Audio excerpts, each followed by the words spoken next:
Audio Jungle.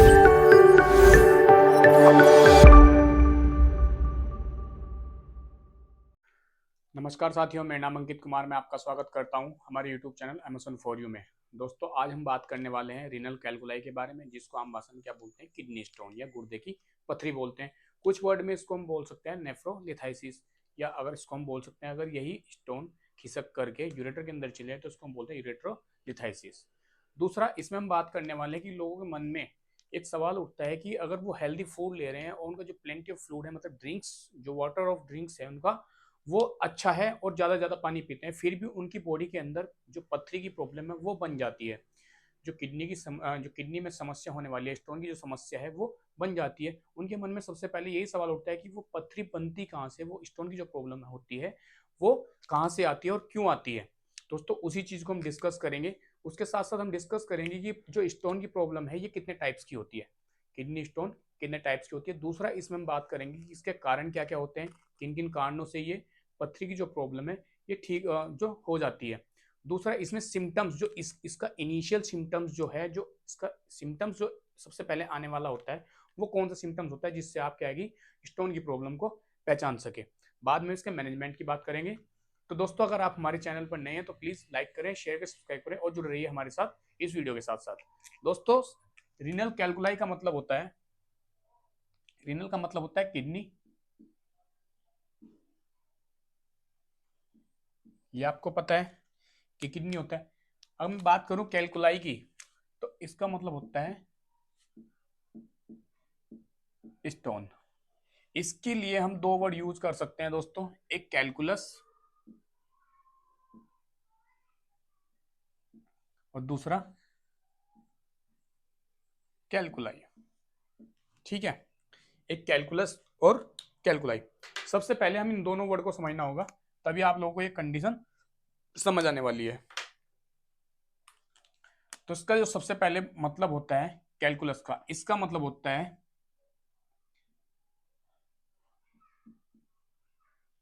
Single piece of stone. ठीक है, मतलब कैलकुलस का मतलब क्या है, सिंगल पीस स्टोन। मतलब अगर गुर्दे के अंदर या किडनी के अंदर एक पथरी है तो उसको हम क्या बोलेंगे, कैलकुलस। चाहे वो पथरी कहां पर हो, यूरेटर के अंदर हो या रीनल पेल्विस के अंदर हो या दोनों किडनी में हो, अगर सिंगल सिंगल पीस है तो उसको हम क्या बोलेंगे, रीनल कैलकुलस। अगर वही बात करें कि छोटी छोटी पथरियां हैं, छोटे छोटे क्रिस्टल्स बने हुए हैं, तो उनको क्या बोलते हैं, कैलकुलाई। तो इसको हम बोल सकते हैं मल्टीपल पीसीज। आप जब अल्ट्रासाउंड कराते हैं और वहां पर लिखा होता है कि मल्टीपल पीसीज, जो आप लास्ट में इंप्रेशन देखते हैं अल्ट्रासाउंड की रिपोर्ट में, उसमें लिखा होता है मल्टीपल पीसीज।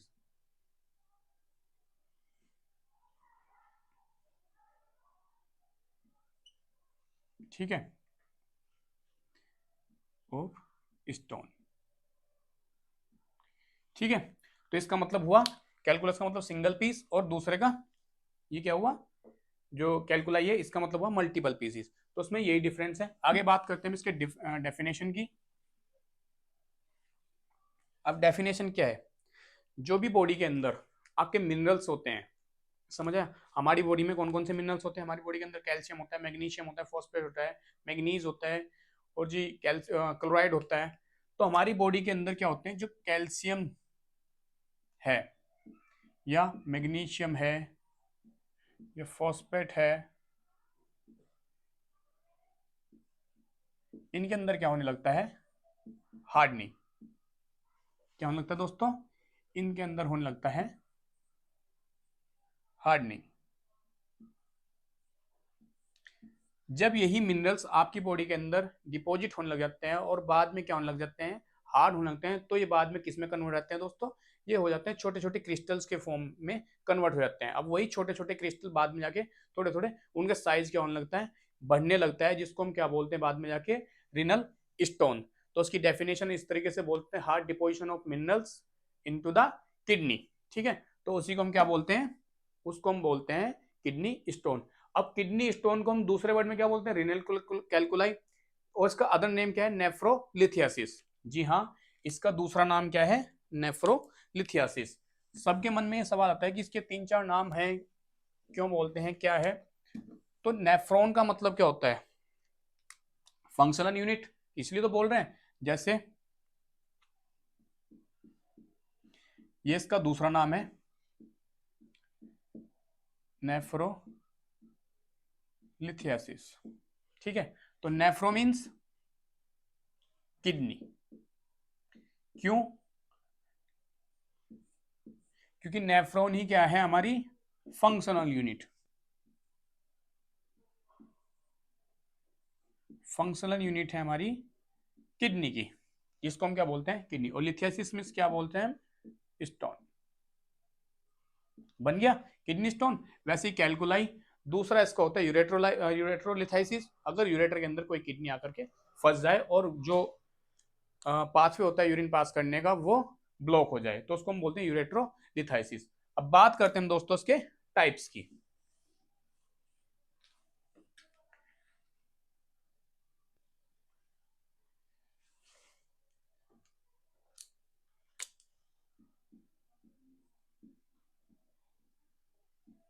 दोस्तों आपने इसकी क्या है कि जगह जगह दूसरे बुक में आपने किसी में 2 टाइप्स पढ़े होंगे, किसी बुक में आपने 3 टाइप्स पढ़े होंगे, या आपने दूसरी वीडियोस में देखा होगा हमने 3 टाइप भी पढ़े हैं सर, हमने 4 टाइप भी पढ़े, हमने 5 टाइप भी पढ़े हैं।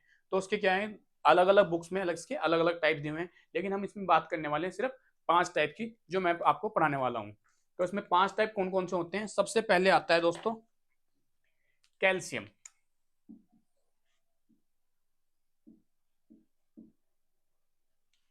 Calcium oxalate.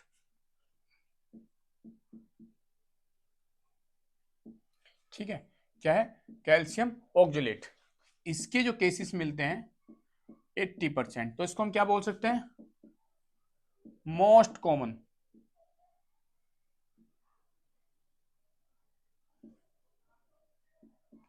कॉज और कंडीशन। ठीक है, अगर क्या है, आपने देखा है कि 10 पेशेंट आपके पास किडनी स्टोन के आए हैं, और उन्हीं 10 पेशेंट में 8 जो केसेस मिलेंगे आपको दोस्तों, वो 8 केसेस मिलेंगे आपको कैल्शियम ऑक्सलेट स्टोन के। ठीक है, जो इसका जो फर्स्ट टाइप है इसका कैल्शियम ऑक्सलेट स्टोन, तो उसमें जो आपको 8 केसेस मिलने वाले हैं वो कौन सी कंडीशन के मिलने वाले हैं, कैल्शियम ऑक्सलेट स्टोन के। ठीक है, अब भी बात करते हैं ये ऑक्सलेट होता क्या है। आपके मन में डाउट है कि ऑक्सलेट होता क्या है। दोस्तों इस ऑक्सलेट को हम बोलते हैं एंटी न्यूट्रिएंट कंपाउंड।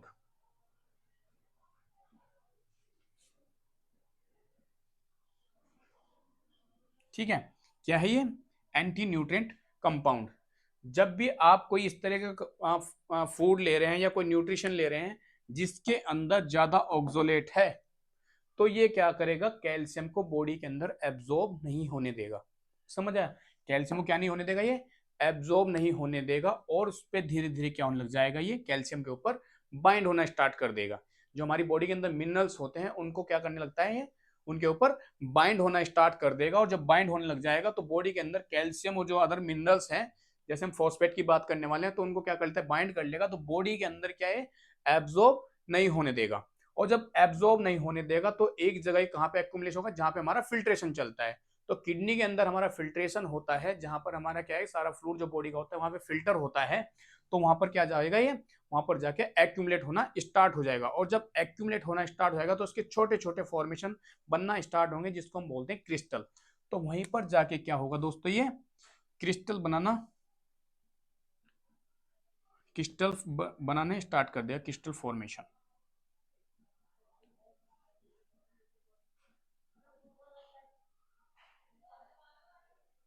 ठीक है, क्रिस्टल फॉर्मेशन स्टार्ट हो जाएगा किडनी के अंदर। अब वही क्रिस्टल धीरे धीरे क्या हो जाएंगे, बढ़ना स्टार्ट हो जाएंगे। पहले एक बनेगा, फिर 2, फिर 3, और इस तरीके से मल्टीपल कैलकुलाई के रूप में कन्वर्ट हो जाएगा। तो एक ऑक्सुलेट आता कहां से, ये ऑक्सुलेट आता है फूड से। जैसे आप क्या है कि पेशेंट जो कर रहा है, कैसे किसका यूज कर रहा है, जैसे अल्कोहल का यूज कर रहा है। ठीक है, जो आता कहां से, ये अगर पेशेंट अल्कोहल का यूज कर रहा है, एक्सेसिव अमाउंट में क्या ले रहा है, फिश खा रहा है, या फिर तीसरे नंबर पे हम बात करें रेड बीफ और मीट। ठीक है, अगर इनका ज्यादा सेवन करता है, इनको ज्यादा अपनी डाइट में इंटेक करता है, तो ज्यादा से ज्यादा बॉडी के अंदर क्या जाएगा दोस्तों, वो ज्यादा से ज्यादा जाएगा ऑक्सोलेट। यही ऑक्सोलेट कैल्शियम को एब्जॉर्ब नहीं होने देगा और कैल्शियम के ऊपर क्या हो जाएगा, ये बाइंड हो जाएगा। और बाइंड होने के साथ साथ क्या करेगा, ये बॉडी के अंदर कैल्शियम सॉरी जो किडनी की जो बॉडी होती है, जो रिनल पेल्विस होता है, वहां पर जाके क्या हो जाएगा, ये एक्यूमुलेट होना स्टार्ट हो जाएगा और धीरे धीरे वहां पर कन्वर्ट हो जाएगा किसके अंदर, ये छोटे छोटे क्रिस्टल्स के रूप में। ठीक है दोस्तों, तो इसका ये हो गया पहला टाइप। ठीक है, और दूसरी अगर हम बात करें इसके, अगर किसी पेशेंट को हाइपर पैराथायरॉयडिज्म की कंडीशन है, मींस उसका ज्यादा से ज्यादा पैराथार्मोन का जो सिक्रीशन है वो हो रहा है, तो पैराथार्मोन हमारा रिस्पॉन्सिबल होता है कैल्शियम के सिक्रीशन के लिए। जब कैल्शियम का सिक्रीशन होगा ज्यादा, तो वो दोस्तों क्या होगा, बोन का डिकैल्सिफिकेशन स्टार्ट हो जाएगा, और बोन के डिकैल्सिफिकेशन की वजह से भी क्या होगा, ये कंडीशन बन सकती है। क्योंकि बोन के डिकैल्सिफिकेशन से क्या होगा, जो हमारे इनऑर्गेनिक टिश्यू होते हैं हमारे कहां पर, किडनी के अंदर, वो क्या करेंगे, इनऑर्गेनिक कैल्शियम को रिलीज करना स्टार्ट कर देंगे, और वही यूरिन के थ्रू क्या होना स्टार्ट हो जाएंगे दोस्तों, बाहर निकलना स्टार्ट कर देता है। ठीक है, दूसरे टाइप की हम बात करें तो वो भी सेम ऐसे ही है, कैल्शियम फॉस्फेट। इसका दूसरा टाइप होता है साथियों कैल्शियम फॉस्फेट। ठीक है, ये लोगों को 5 से 10% केस आपको देखने को मिल सकते हैं। अगर हम इसके तीसरे की बात करें, इसको हम क्या बोलते हैं, स्ट्रोवाइट, स्ट्रोवाइट स्टोन। स्ट्रोवाइट स्टोन को हम क्या बोलते हैं साथियों, इसको हम ट्रिपल फॉस्फेट भी बोलते हैं। क्या बोलते हैं, ट्रिपल फॉस्फेट। अब ये ट्रिपल फॉस्फेट क्यों बोलते हैं, क्योंकि इसके अंदर 3 कंपाउंड और होते हैं, जिससे जैसे कैल्शियम, मैग्नीशियम और NH3। ठीक है, NH3। अब NH3 का क्या रोल है वो आगे हम पढ़ने वाले हैं। इसको हम अनदर नेम में क्या बोलते हैं, इन्फेक्शियस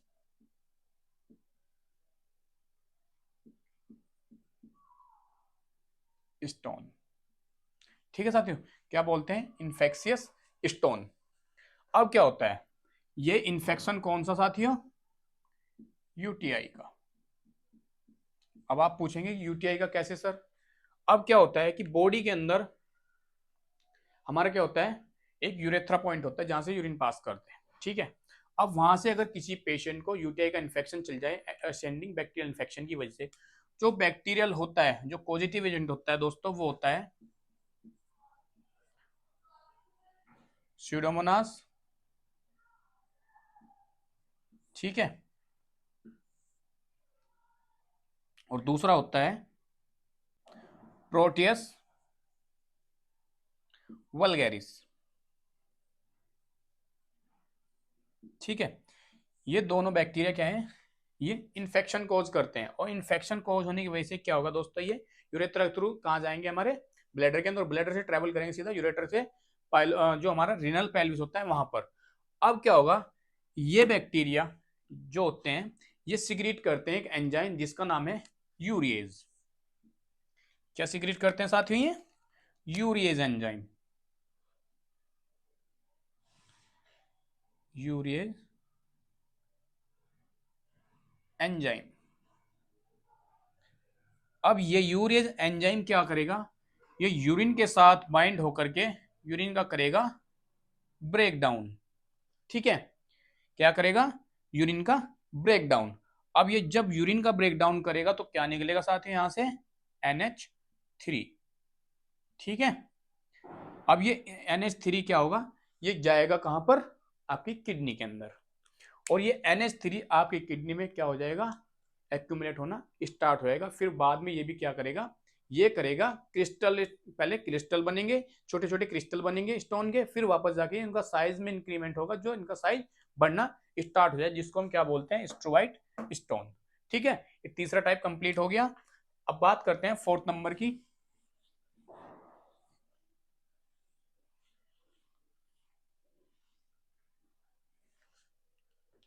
जिसको हम बोलते हैं यूरिक एसिड।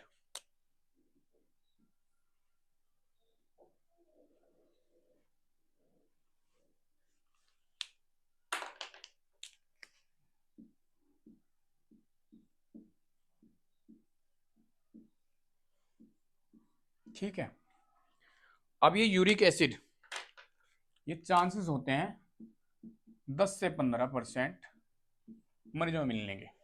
ठीक है, जो आपको केस मिल सकते हैं 10 से 15% किसके केस मिलेंगे आपको? यूरिक एसिड स्टोन के। ठीक है साथियों, अब ये यूरिक एसिड आ कहां से रहा है? ठीक है, देखो ये दोस्तों आता है प्यूरिन से। ठीक है, सबकी बॉडी में क्या होता है? एक प्यूरिन होता है। और ये प्यूरिन कहां से आता है? ये होता है आरएनए और डीएनए के पास।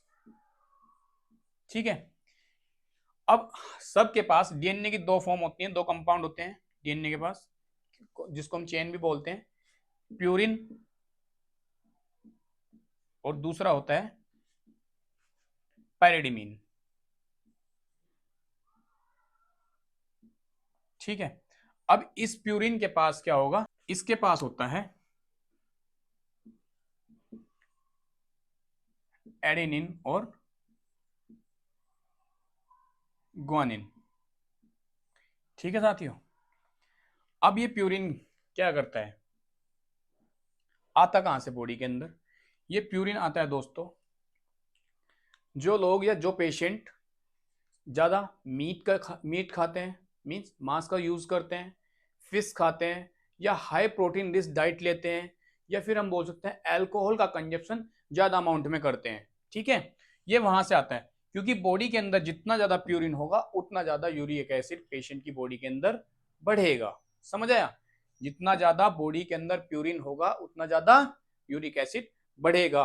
और यही प्यूरिन कहां से मिल रहा है हमें बॉडी के अंदर? डाइट से। डाइट कौन कौन सी है? अल्कोहल कंजप्शन जो करते हैं, दूसरा वो करते हैं मांस मछली का यूज।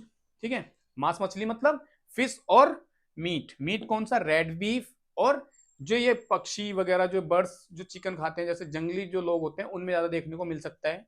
ठीक है, दूसरा जो लोग जिम गाइज होते हैं, क्योंकि इनको प्रोटीन इंटेक ज्यादा रखना होता है, तो वो हाई प्रोटीन रिच डाइट लेते हैं, जैसे वो फिश खाते हैं। दूसरा क्या है कि पेशेंट के जो उनके जो सप्लीमेंट आर्टिफिशियल सप्लीमेंट आते हैं उनका यूज करते हैं। तो दोस्तों उन लोगों में देखने को ये स्टोन मिल सकता है, यूरिक एसिड, उनका यूरिक एसिड बढ़ जाता है। दूसरा इसमें समस्या हो सकती है गाउट की वजह से। ठीक है, तो इसकी वजह से क्या होता है? यूरिक एसिड स्टोन बढ़ता है। दूसरा हम बात करते हैं लास्ट, सिस्टिन।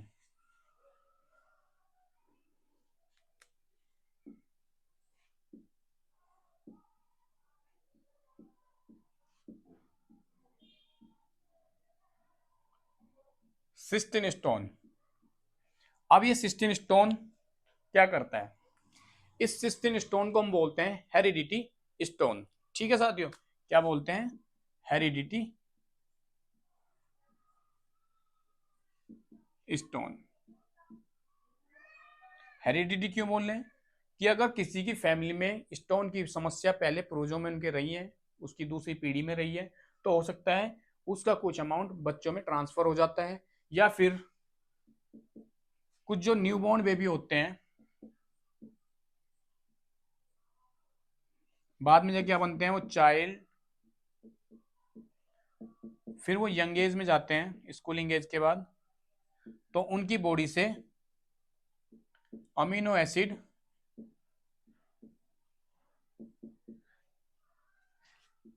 डिक्रीज होने लगता है।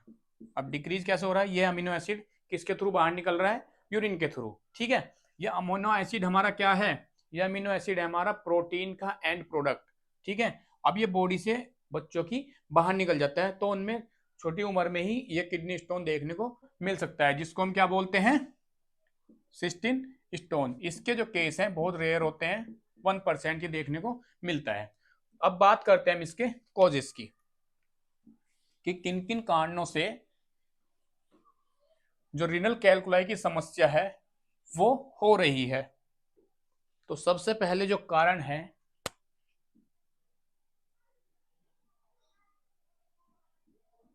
वो है, जो रीनल कैलकुलाई का सबसे पहला कारण है वो होता है दोस्तों, सबसे पहले पैराथॉर्मोन का सिक्रीशन ज्यादा होना।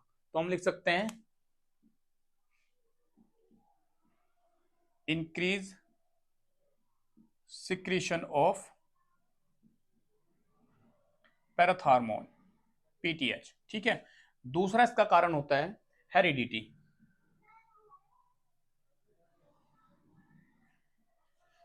जो लोग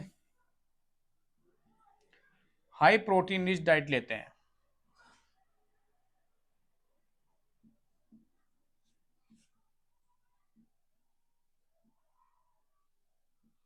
ठीक है। दूसरा डेयरी प्रोडक्ट,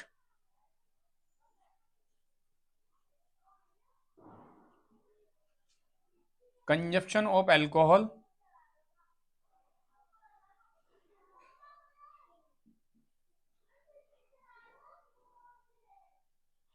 ठीक है, कंजप्शन ऑफ एल्कोहल। नेक्स्ट है इसमें इनटेक ऑफ फिश, मीट और रेड बीफ। ठीक है, जो पेशेंट इनका यूज करते हैं। बाद में इसमें है दोस्तों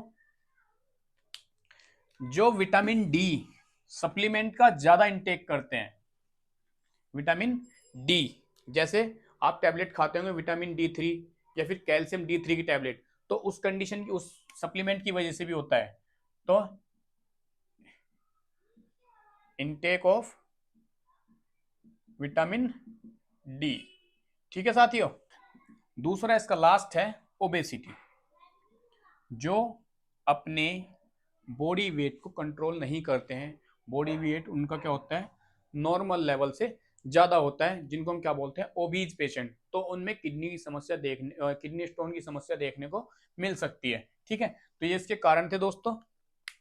अब बात करते हैं इसके हम साइन एंड सिम्टम्स की।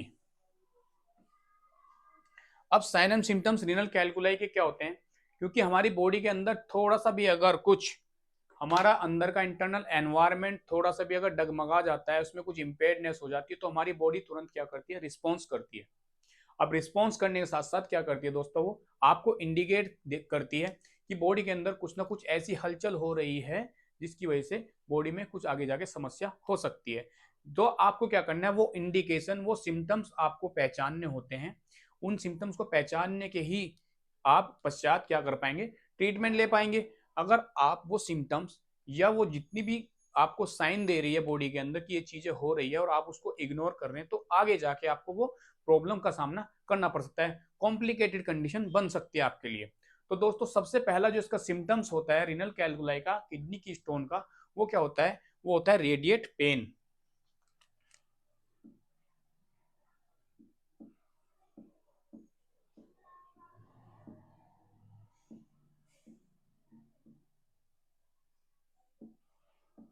क्या होता है, रेडिएट पेन।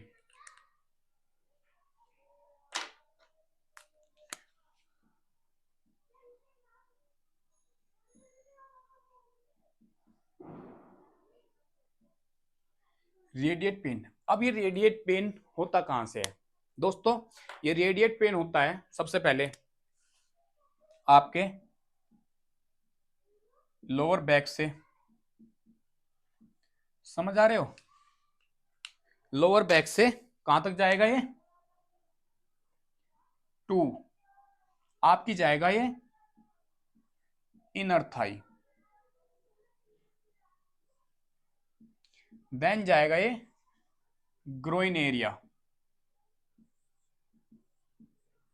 ठीक है, ये जो पेन रेडिएट होगा ये जाएगा, इसका पेन कहां तक रेडिएट हो रहा है दोस्तों, ये पेन रेडिएट हो रहा है lower back to inner thigh, then groin area. Groin area जहां पर हमारा क्या होता है, पेनिस। ठीक है, उस पेनिस से ये बाहर निकल जाता है। समझ आया।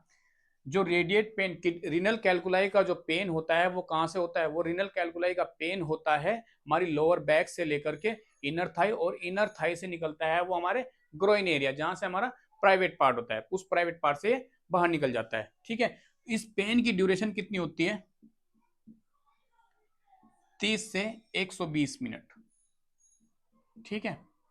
इस पेन की जो ड्यूरेशन है, पेन कितनी देर तक रहने वाला है, ये रहता है 30 मिनट से लेकर के 120 मिनट तक ये एक्सट्रीम और सीवियर पेन रह सकता है। ठीक है, तो इस पेन का क्या है, ये इसका इंडिकेशन होता है, इसको हम बोलते हैं इंडिकेशन साइन।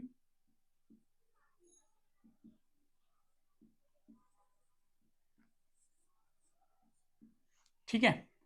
दूसरा, इसका जो दूसरा सिम्टम्स है दोस्तों, इसमें पेशेंट को यूरिन पास करते समय डिफिकल्टी होने वाली है। तो नेक्स्ट सिम्टम्स कौन सा होगा दोस्तों, डिफिकल्टी इन यूरिनेशन। ठीक है। अगर किडनी के अंदर ये क्या है हमारा, रीनल पेल्विस है, अगर यहां पर छोटी छोटी स्टोन के क्रिस्टल जमा होने लग जाएं, ठीक है, ये जमा हो गए किडनी में, तो ये क्या करेंगे, यूरिन का जो पाथवे है, यूरिन का जो रूट है, उसको क्या कर देंगे दोस्तों, ये ब्लॉक कर देंगे। अब ब्लॉक करने की वजह से क्या होगा, किडनी के अंदर फ्लूइड का एक्युमुलेशन स्टार्ट हो जाएगा, जिसको हम क्या बोलते हैं, हाइड्रोनेफ्रोसिस।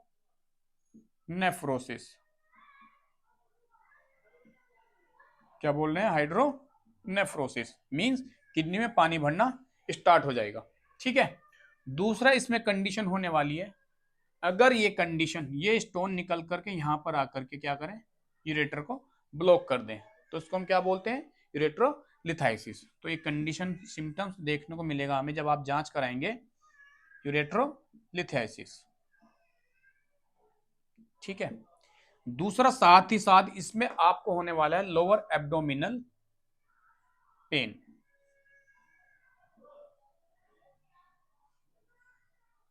लोअर एब्डोमिनल पेन, इसमें कोलिक पेन आपको देखने को मिल सकता है। ठीक है। अगर पेशेंट के अंदर स्ट्रोवाइट की स्टोन की प्रॉब्लम है, तो उसमें आपको एक सिम्टम्स और देखने को मिल सकता है, जिसका नाम है फीवर विद चिल्स, मतलब ठिठुरन के साथ पेशेंट को बुखार आने वाला है। क्योंकि क्या हो रहा है कि वहां पर कोई बैक्टीरिया पनप रहा है, जो क्या कर रहा है, यूरेज एंजाइम को सिक्रीट कर रहा है, जो बार बार क्या कर रहा है, यूरेज उसको यूरिन का ब्रेक डाउन कर रहा है, जो किसमें कन्वर्ट कर रहा है, NH3 में। ठीक है, जिसको हम क्या बोलते हैं, अमोनिया। तो उसमें क्या, उस कंडीशन में क्या होता है, फीवर विद चिल्स आपको देखने को मिल सकते हैं।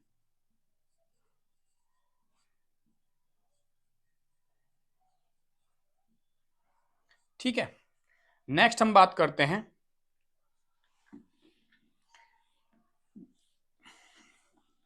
अगर यही स्टोन आकर के ब्लैडर में फंस जाए, ठीक है, यहां पर आके फंस जाए या यहां पर आके स्टक हो जाए, तो क्या किसकी प्रॉब्लम होने वाली है, ब्लैडर इरिटेशन की।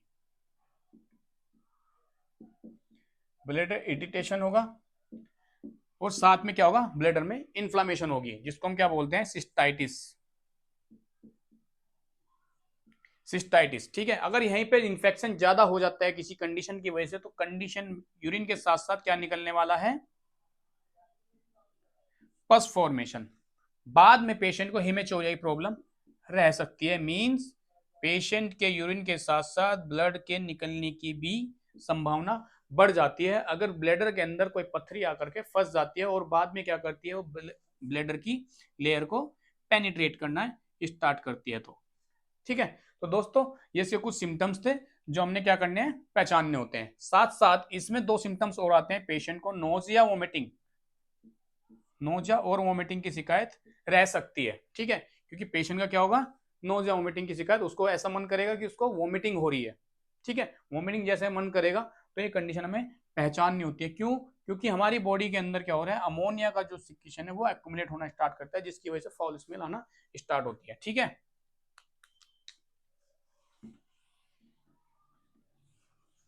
अब बात करते हैं हम इसके डायग्नोस्टिक इवैल्यूएशन की।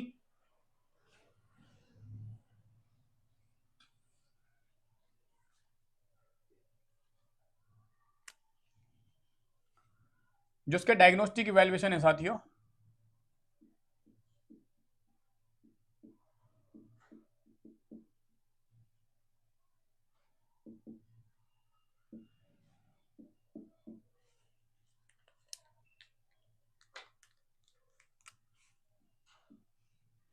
सबसे पहले हमें पता है हमें क्या करना है, हिस्ट्री कलेक्शन। पेशेंट से हमें कंटिन्यू क्या लेनी है, हिस्ट्री पूछनी है कि उसको जो शिकायत है, पेन की समस्या है, वो कब से है। ठीक है, और हम पूछेंगे पेशेंट में किसी को क्या है कि स्टोन की प्रॉब्लम तो नहीं रहती है। बाद में हम पेशेंट का क्या करेंगे, फिजिकल एग्जामिनेशन। फिजिकल एग्जामिनेशन, ठीक है।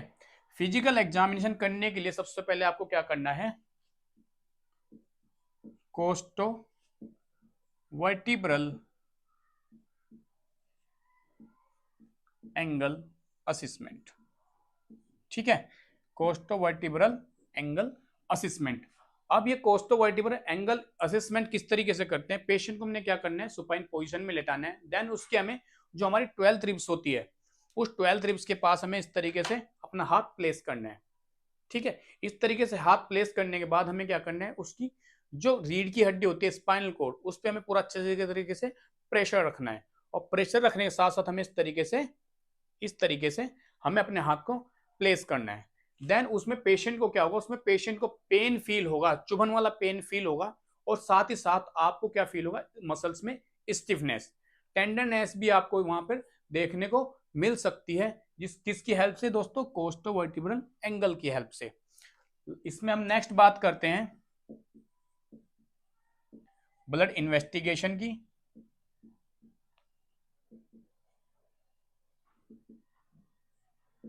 ब्लड इन्वेस्टिगेशन में हमें क्या चेक करना है, हमें सबसे पहले हमें पता है कि कैलकुलाई की प्रॉब्लम हो रही है, हो सकता है कि उसको कैल्शियम की जो कैल्शियम ऑक्जेलेट स्टोन है, मैंने बोला है कि मोस्ट कॉमन कॉज है, 80% आपको देखने को मिल सकता है लोगों में। तो हमें किसका लेवल चेक करना है, हमें कैल्शियम का लेवल चेक करना है। दूसरा साथ ही साथ हमें क्रेटिनिन का लेवल चेक करना है, क्रेटिनिन और कैल्शियम का लेवल। ठीक है, नेक्स्ट हम बात करने वाले हैं यूरिन एनालिसिस की। यूरिन एनालिसिस में आप क्या देखेंगे कि छोटे छोटे क्रिस्टल्स आपको वहां पे देखने को मिल सकते हैं। दोस्तों जब पेशेंट का आप यूरिन एनालिसिस करेंगे तो वहां पे आपको स्टोन के जो छोटे छोटे क्रिस्टल्स होते हैं, छोटे छोटे पार्टिकल्स होते हैं, वो आपको देखने को मिल सकते हैं। तो आपको क्या करना है, यूरिन एनालिसिस।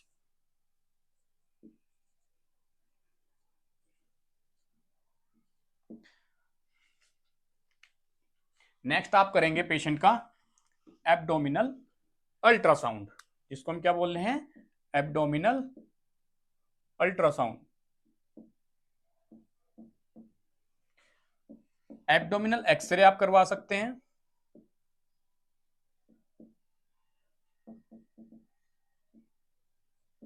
ठीक है साथियों, बाद में अगर पेशेंट की आपने इन कंडीशन से इन टेस्ट से भी पेशेंट की कंडीशन का आइडेंटिफिकेशन नहीं होता है, तो आपको क्या करना है, एनसीसीटी एब्डोमेन। ठीक है, एनसीसीटी एब्डोमेन इसमें आप करवा सकते हैं। एनसीसीटी का मतलब non contrast computed tomography abdomen imaging. तो आप इससे भी पता लगा सकते हैं। बाद में आप एक टेस्ट और करवा सकते हैं, रिट्रोग्रेड पाइलोग्राफी, जिसमें हम क्या करते हैं, जो हमारा रेनल पेल्विस होता है उसका विजुअलाइजेशन करते हैं। ठीक है दोस्तों, रिट्रोग्रेड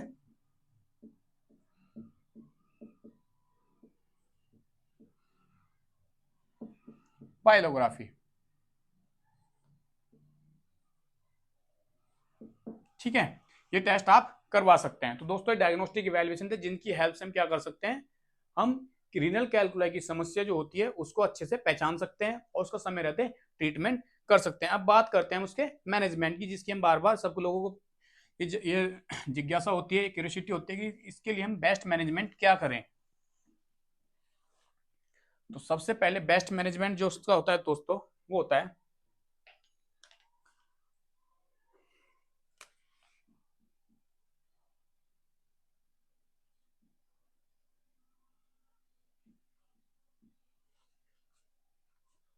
इसका सबसे पहले मैनेजमेंट होता है, वो होता है hydration enthalpy. Hydration enthalpy, hydration से समझ आ गया होगा आपको, पेशेंट का क्या करना है, हमें फ्लूइड इनटेक बढ़ा देना है। ठीक है, आपको क्या करना है, फ्लूइड इनटेक पेशेंट का बढ़ा देना है, साथ में आप पेशेंट को आईवी फ्लूइड प्रोवाइड करेंगे। ठीक है।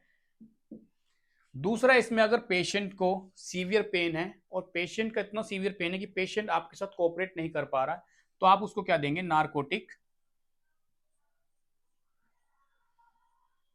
अनाल्जेसिक। क्या देंगे साथियों, नारकोटिक अनाल्जेसिक। और नारकोटिक अनाल्जेसिक कौन सी होती है, वो होती है कोडीन और होती है साथ में मॉर्फिन सल्फेट। ये मॉर्फिन सल्फेट वही मेडिसिन है जो आपने कबीर सिंह मूवी में देखी थी, याद है। कबीर सिंह में क्या करता है, कबीर सिंह जब उसकी कियारा आडवाणी की शादी हो रही होती है, वो ओवरडोज में मॉर्फिन सल्फेट का इंजेक्शन आईवी लेके सो जाता है और 3 दिन बाद उठता है। ठीक है, ये वही अनाल्जेसिक है, मॉर्फिन सल्फेट। नेक्स्ट है, अगर पेशेंट को सीवियर पेन नहीं है पर पेन की शिकायत फिर भी है, तो आप उसमें नॉर्मल अनाल्जेसिक दे सकते हैं। जैसे आप दे सकते हैं कैट्रोल, जिसको हम क्या बोलते हैं, कैट्रोलेक 10 mg में आती है ये वैसे तो। और साथ में पेशेंट को आप दे सकते हैं एनएसिआइड, उसमें से भी आइबुप्रोफेन। ये मेडिकेशन आप एनाल्जेसिक में दे सकते हैं। अब बात करें, अगर पेशेंट को बैक्टीरियल इन्फेक्शन की शिकायत है, पेशेंट को बैक्टीरियल इन्फेक्शन की शिकायत है, तो हम क्या देंगे, पेशेंट को आपको देना है एंटीबायोटिक। तो वो एंटीबायोटिक कौन से होते हैं,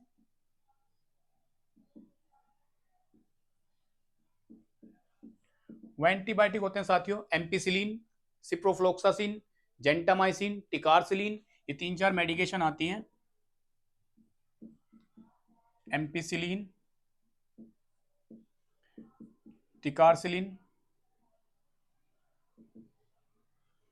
इसमें आप देंगे साथ में जेंटामाइसिन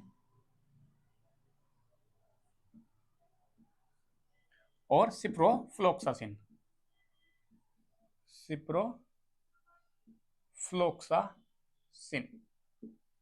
ठीक है, क्या दे रहे हैं, सिप्रोफ्लोक्सासिन।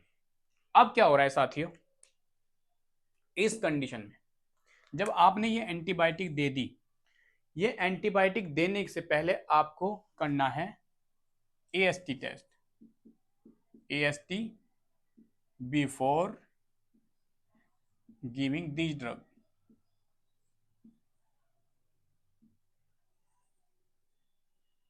ठीक है, एएसटी मतलब एंटी सेंसिटिविटी टेस्ट, कि अगर आपने एएसटी नहीं किया और किसी पेशेंट को क्या है, इन मेडिसिन से सेंसिटिविटी है, ठीक है, इनको हाइपर सेंसिटिविटी है, तो पेशेंट में आपको और ज्यादा कॉम्प्लिकेशन पेशेंट को देखने को मिल जाएंगे, जिसकी वजह से पेशेंट की कंडीशन और ज्यादा बिगड़ सकती है। तो उससे पहले हमें क्या करना है, एएसटी टेस्ट करना होता है। ठीक है, अब बात करते हैं हम इसके कैल्शियम चैनल ब्लॉकर की। नेक्स्ट मेडिकेशन कौन सी हमारी, कैल्शियम चैनल ब्लॉकर।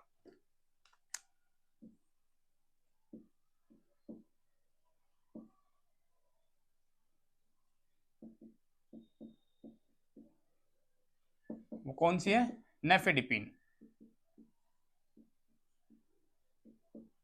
ठीक है साथियों, तो ये कुछ मेडिकेशन थी जिसमें हम पेशेंट को प्रिस्क्राइब करते हैं, लेकिन ये भी किस पे, अगर पेशेंट की कंडीशन पे, जो पेशेंट की कंडीशन है उस पर डिपेंड करता है कि पेशेंट को किस तरीके की मेडिकेशन प्रोवाइड करनी है। ठीक है, नेक्स्ट हम बात करते हैं इसके सर्जिकल मैनेजमेंट की।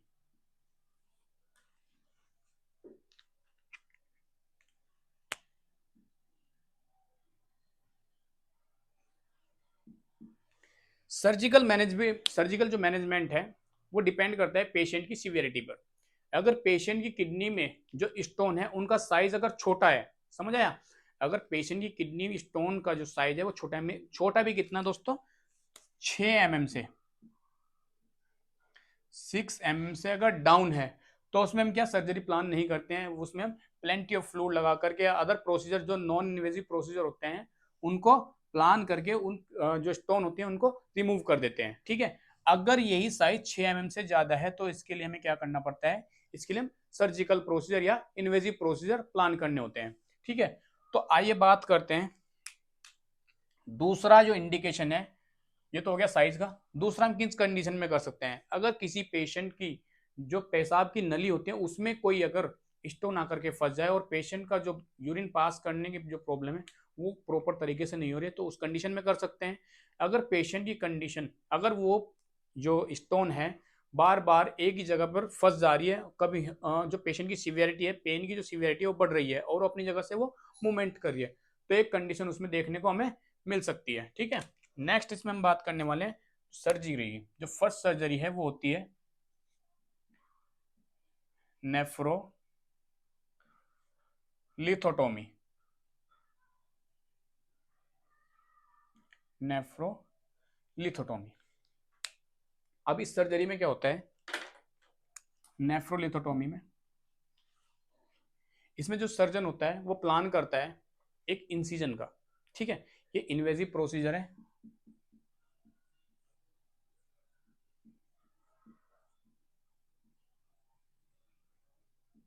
क्या है ये, इन्वेजिव प्रोसीजर है। इसके अंदर क्या होता है कि पेशेंट की जो बैक साइड होती है और जो वहां पर परक्यूटेनियस होती है उसमें क्या होता है, एक सर्जन इंसिजन लगाता है और उस इंसिजन के थ्रू एक जो स्कोप होता है जिसको हम नेफ्रोस्कोप भी बोलते हैं या फिर फ्लोरोस्कोप का यूज करता है, और वो कहाँ तक लेकर जाता है, वो किडनी तक लेके जाता है जहां पर वो छोटे छोटे पीसीस फंसे होते हैं।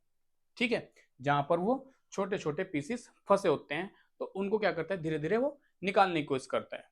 ठीक है, उसके थ्रू या फ्लोरोस्कोप या नेफ्रोस्कोप जो होते हैं उसके थ्रू वो निकाल देता है। जिसके बाद क्या होता है, जो बड़े पीसीज होते हैं, बिग साइज वाले जो पीसीज होते हैं,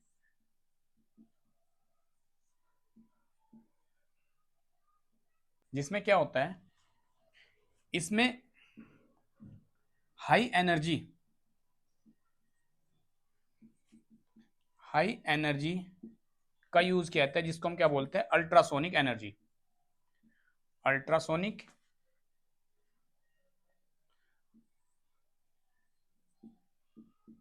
या इसको हम बोलते हैं दूसरा इलेक्ट्रो हाइड्रोलाइटिक।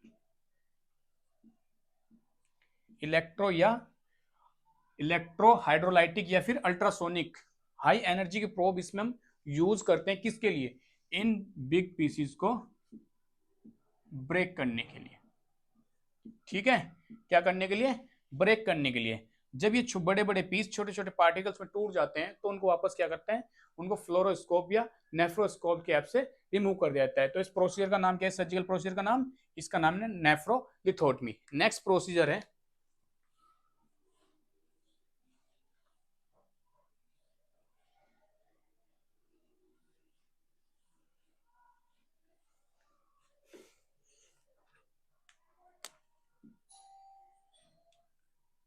सिस्टोस्कोपी। ठीक है, क्या है, सिस्टोस्कोपी।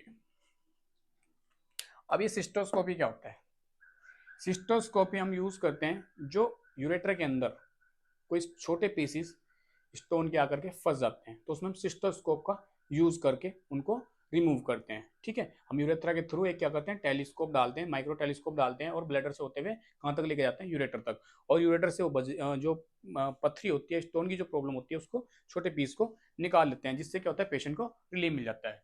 तो उसको हम क्या बोलते हैं, सिस्टोस्कोपी। नेक्स्ट प्रोसीजर है दोस्तों ESWL, जिसको हम क्या बोलते हैं, extracorporeal extracorporeal shock wave lithotripsy. Lithotripsy. अब इसके अंदर क्या हो रहा है, आपको इतना समझ आओगे कि एक्स्ट्रा मतलब आउटसाइड।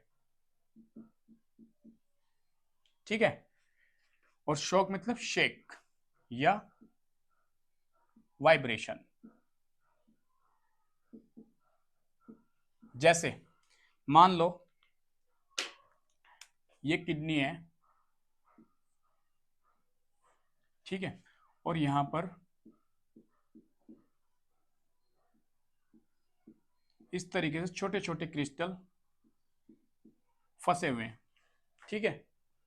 अब क्या किया जाएगा, यहाँ पर एक हाई इंटेंसिटी की साउंड प्रोड्यूस की जाएगी बॉडी के बाहर से।